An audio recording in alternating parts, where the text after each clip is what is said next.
Konnichiwa, asal desu. Guten Tag, ich bin Yoshi. Heute reden wir über 10 Kulturunterschiede zwischen Deutschland und Japan. Ich und Yoshi dachten uns, wir reden mal über 10 Unterschiede, die Yoshi aufgefallen sind, die er anders findet als in Japan. Und ich habe auch einmal Japan besucht und was mir in dieser kurzen Zeit in Japan aufgefallen ist, die ich anders kulturell sehe als hier in Deutschland. Ich würde mal sagen, let's go!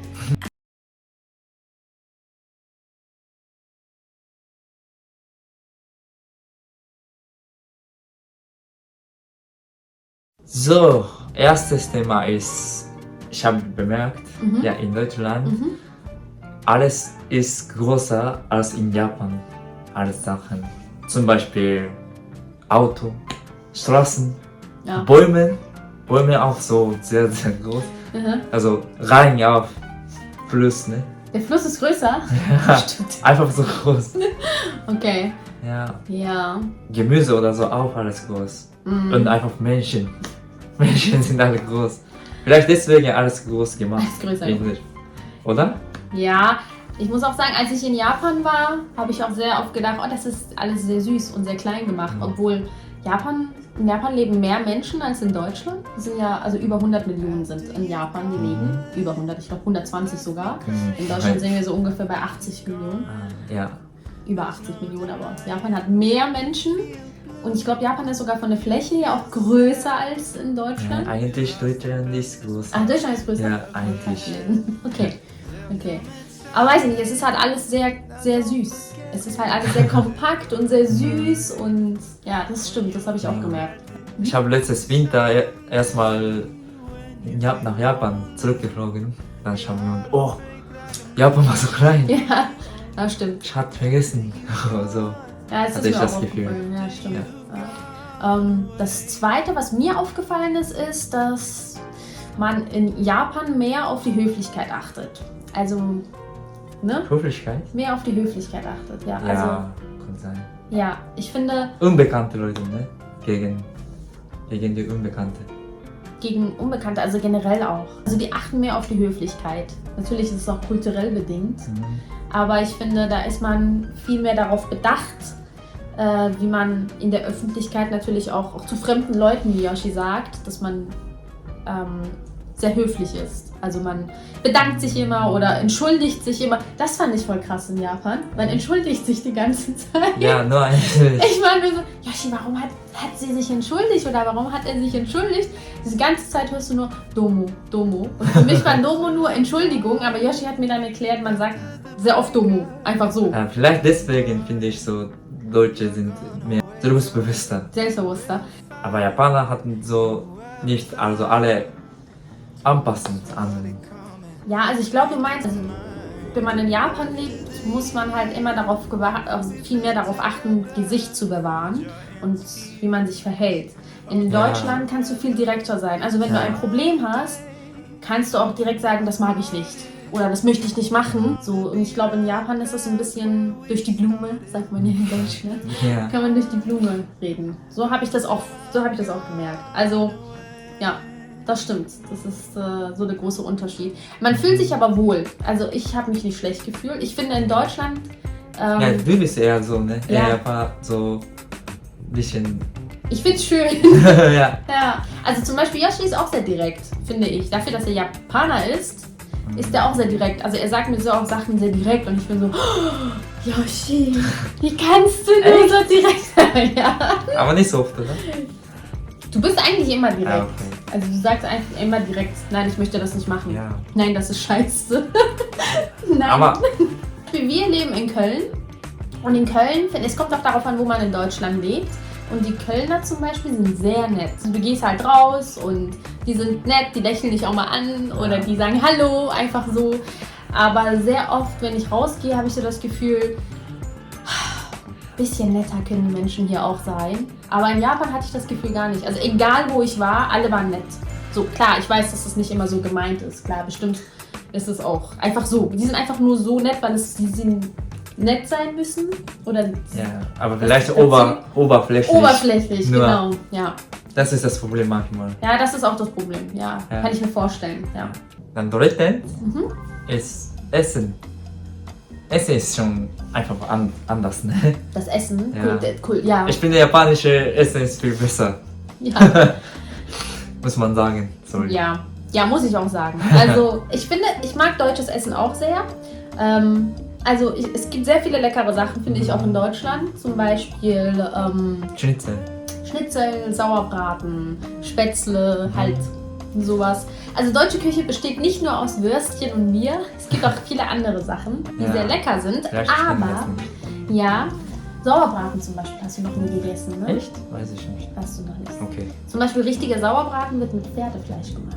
In Japan ist halt das Essen viel gesünder. Also du hast sehr viel mehr Ingredients, also viel mehr Zutaten Viel mehr Arten, ne? und viel mehr Arten, wie man das vorbereiten kann. Und du kannst das halt einfach so daily base, also halt einfach so tagsüber auch kochen. Ich kann jetzt nicht jeden Abend in Deutschland Sauerbraten machen, zum Beispiel Pferdefleisch. Oder, okay, Sauerbraten muss nicht immer mit Pferdefleisch sein. Normalerweise Deutsche kochen nicht so zum Mittag oder so, ne? Einmal am Ja, Tag. genau. Normalerweise. Sehr oft ist es in Deutschland so, man Hab kocht ich gefragt. einmal. Ja. Und das isst man dann zum Mittagessen und zum Abend. Aber Deutsche Essen mag ich auch. Yoshi mag alles, er isst alles. Das nächste, was mir aufgefallen ist Trinkgeld. In Deutschland muss man schon, würde ich sagen, immer Trinkgeld bezahlen. Wissen Bescheid, wenn ich irgendwo hingehe und esse, bezahle ich immer Trinkgeld. Egal wie viel das ist, man bezahlt einfach, auch wenn es nur 1 Euro ist. Und wenn du kein Trinkgeld bekommst, dann denkt diejenige, die da arbeitet, immer, scheiße, er war scheiße. Oder die Person war scheiße, ja. Ja, man bezahlt man gar kein Trinkgeld? Nee. Überhaupt nicht. Also du bezahlst Also- nur den Betrag, den du da hast. Ich weiß noch, als ich in Korea war zum Beispiel, da bezahlt man auch kein Trinkgeld. Ah, Da bezahlt man nur den Betrag. Und ich habe gehört, ich weiß nicht, wie es in Japan ist, in Korea ist es unhöflich, Trinkgeld zu bezahlen. Ist das in Japan auch so? nicht unhöflich.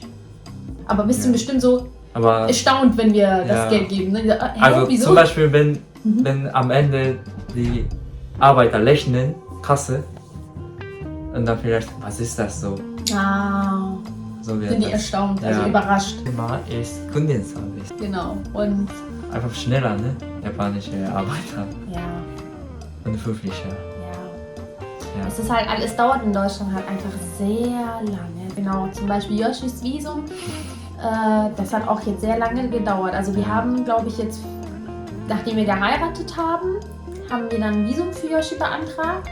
Und wir haben August geheiratet und wir haben jetzt Oktober.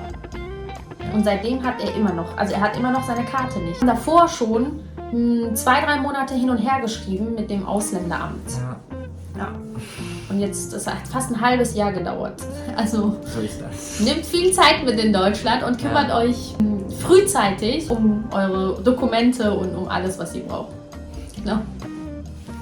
Genau, nächstes ist die Hierarchie. Also Hierarchie, genau. Was mir aufgefallen ist, dass man in Deutschland, man hat halt nicht diese Hierarchiepositionen. Das heißt, klar, dein Chef ist dein Chef, du bist auch netter zu deinem Chef, aber alles hat so seine Grenzen. Also man übertreibt nicht zu sehr. Also Menschen gegen Menschen, ne? In Ja. Deutschland.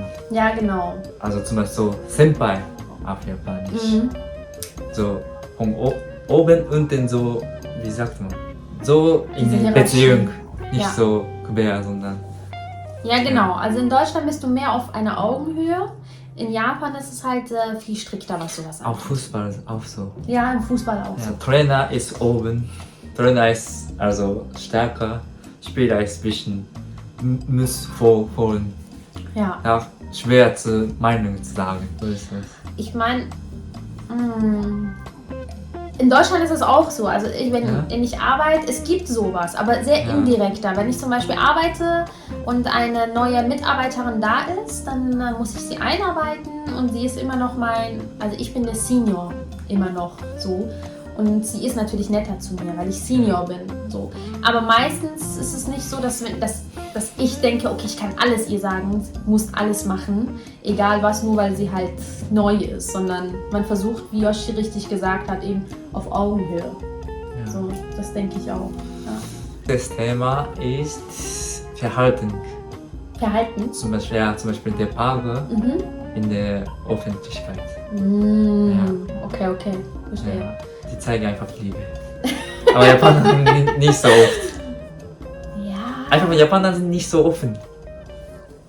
Ja, beim ersten Augenblick sind die Japaner nicht so offen, das stimmt. Ja. Also das kommt erst später. Also was Yoshi meint, in Deutschland zum Beispiel, wenn du rausgehst und Händchen hältst mit deinem Freund oder mit deinem Partner, ist halt normal. Ich glaube in Japan auch. Also in Japan habe ich auch Pärchen, vor allem in Tokio, als wir unterwegs sind, habe ich viele Pärchen gesehen, die auch Händchen gehalten haben. Aber in der Öffentlichkeit küssen zum Beispiel, das habe ich gar nicht gesehen. In Deutschland ist es nicht normal, würde ich schon sagen. Also es ist nichts Besonderes, wenn du mal deinen Partner küsst, kurz auf die Wange oder auf den Mund, so, ist das jetzt nichts Schlimmes. Also was heißt schlimm? Es ist jetzt nicht, wo du sagst, oh mein Gott, so. Aber in Japan habe ich das gar nicht gesehen. Kaum. Ja. Also tagsüber. Abends ist was anderes, habe ich gehört. Da ist so nochmal andere Level. Ja. Aber tagsüber, so ganz normalen Alltag, habe ich auch sehr wenige Paare gesehen, muss ich sagen. Auch zu Hause einfach so. Vor den Menschen, vor den anderen Leuten. Ah ja. Einfach umarmen, küssen, das ist normal für in Deutschland. Ja. Bei Japaner, wenn andere Leute da sind, dann macht nicht mehr. So, halt, vielleicht fühlen sich peinlich. Ja, ich finde es aber auch peinlich. Ja. Also ich kenne das halt auch, also ich bin ja Perserin und Perser machen das halt auch nicht so oft vor der Familie. Dass die halt die ganze Zeit nur so machen und küssen und so. Also man hält sich ein bisschen zurück, aber das stimmt. In Deutschland ist es, glaube ich, also was heißt ich weiß, dass es in Deutschland halt anders ist.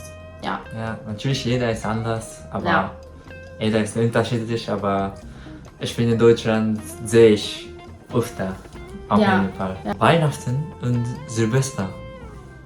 In Japan, Ja, stimmt. ja, Weihnachten feiert man mit Freunden, mit Partner. Ja, Ja. stimmt. Also Silvester chillen mit Familie. Zeit verbringen mit Familie. Aber Deutschland anders, ne? Ja, das stimmt. Der 24. am Weihnachten, da versammelt sich die ganze Familie und unter dem Baum und dann verschenkt man sich und isst zusammen und verbringt Zeit zusammen. In Japan ist es aber so, dass Couples zusammen halt die Zeit verbringen. Also die gehen auf einem Date, gehen zum Beispiel essen oder machen was Schönes an Weihnachten. Und dann in Japan ist es dann so, dass man Silvester mit der Familie zusammen isst. Und hier in Deutschland verbringt man ein neues Jahr Silvester, also genau umgekehrt, mit Freunden. Ja. Man kann es auch mit Familie verbringen, Mit aber Feuerwerk, ne? genau, mit Feuerwerk. Silvester, das finde ich krass. Ja. Dann letztes Jahr in Japan, wir sind genau am Weihnachten in Japan angekommen, also am 24. Und da hat mir Yoshi auch erzählt, dass man dann halt als Date zusammen macht und halt rausgeht. Und dann haben wir auch ein Date gemacht, also am 24. haben wir dann zusammen verbracht. Und Silvester dann mit der Familie. Und da war es halt so, wir sind dann nur kurz zum Tempel gegangen. Richtig, also ganz kurz. Wir haben gegessen vorher. Und dann sind ich, Yoshi, seine Mama und Papa zusammen zum Tempel gegangen. Ich habe eine Orange bekommen. Ich weiß nicht wieso. Wieso habe ich die? Einfach Orange isst man zu Hause. Ach so. Mit Kotatsu, Aha. diese Decke mit Tasche mit Decke. Nicht Tasche, Decke. Hä? Tisch. Tisch meinst du? Tisch Mit Decke. mit Decke. Heizdecke. Ja, Heizdecke. Kann man so rein und warm Da isst man und Orange. mit Orange. Das war lustig, Ja. weil ich bin so reingegangen von dem Tempel und dann betet man oder man wünscht sich was fürs neue Jahr. Aber davor habe ich eine Orange bekommen. Und dann wusste Und ich Sake auch, ne? Amazake. nicht. Ich habe keinen Sake bekommen. Ja, Ich habe okay. nur Orangen bekommen. Und ich so, nein, Nicole. Kannst du essen? Ja, meine Mama hat gesagt, musst du essen. Ich so, aha, okay. Ist ein Geschenk. Nicht, Ja, du aber dürft nicht so Ich viel. wusste halt nicht. Ja. Ich war das erste Mal in einem Tempel und ich war nur so, okay, was muss ich machen? Okay. Ich möchte nichts Falsches machen, deswegen. Ja, also das war mein Erlebnis. Auf jeden Fall sehr schön. Ja. Ja. Noch 9. ist Saison. Saison. Zum Beispiel Tsuyu. In Japan gibt es so Jahreszeiten. die Zeit. Ja, Mhm. Jahreszeiten. Mhm. Die Zeitpunkt, nicht Zeitpunkt. Die Zeit, Mhm. die immer regnet Regenzeit. ist. Ja. Mhm. Stimmt. Sowas haben Vor Sommer, glaube ich. Ja. Nach Frühling, zwischen Frühling und Sommer. Gibt es die Regenzeit? Gibt es Regen, So. das Frühling. Ja. So. In Deutschland schneit es, kalt, manchmal warm, manchmal Ja, es ist, also windig. das Wetter ist halt sehr unerwartet in Deutschland. Zum Beispiel jetzt haben wir schon Herbst und gestern war 27 Grad. Also das ist schon sommerlich. Und jetzt, heute ist es wieder kalt. Heute sind es wieder 18 Grad und morgen wird es wieder warm. Also das ist in Deutschland sehr krass, diese Wetteränderungen. Man muss, wenn man rausgeht, eine Jacke mitnehmen und dann darunter aber was anziehen, was jetzt nicht sehr dick ist und dann noch einen Regenschirm und dann gucken wir, was kommt. Letztes Thema. Letztes Thema. Letztes Thema. Genau. Was uns aufgefallen ist, oder was mir aufgefallen ist, dass in Japan weniger Menschen mit kulturellen verschiedenen Hintergrund leben als in Deutschland. Also in Japan hast auch Ausländer in Japan. Yoshis Familie lebt in Yamanashi. Und genau, und es ist ein Dorf. Yoshi sagt, es ist ein Dorf, für mich ist es eine Stadt. Das ist schon echt sehr groß. Es ist groß. Es ist wirklich groß, aber da habe ich keine Ausländer gesehen, muss ich halt sagen. Außer einmal, auch nur als wir so ein bisschen in die Innenstadt gefahren sind, um einen Tempel zu schauen. Ein paar Touristen gesehen, aber wirklich Ausländer, die da leben. In Yamanashi habe ich echt nicht viele gesehen. Ja, ich glaube, leben weniger. Ja, ich glaube wirklich leben. Sightseeing. Touristen, die Touristen. halt da sind. Ja, Bestimmt nicht so wenig, Ja. aber in Japan leben die Leute nicht Ja, vom Ausland. stimmt. In Tokio natürlich schon. Also in Tokio habe ich viel mehr Ausländer gesehen und halt Leute, die mit anderem kulturellen Hintergrund dann auch leben, vielleicht auch groß geworden sind. Aber im Vergleich zu Deutschland fällt es schon auf. Also Deutschland ist da halt ganz anders geregelt. Ja, so wie ich zum Beispiel. Ich bin ja auch Perserin. Bin zwar hier in Deutschland groß geworden, ich bin auch hier geboren und groß geworden. Sowas siehst du seltener in Japan, glaube ich. Dass du als Perser in Japan geboren wirst zum Beispiel. In einem Klasse, ne? Ja. In die Schule, in einem Klasse eine Person. Eine Person. Zum Beispiel. Ja. Jetzt scheint die Sonne. So ist es schon.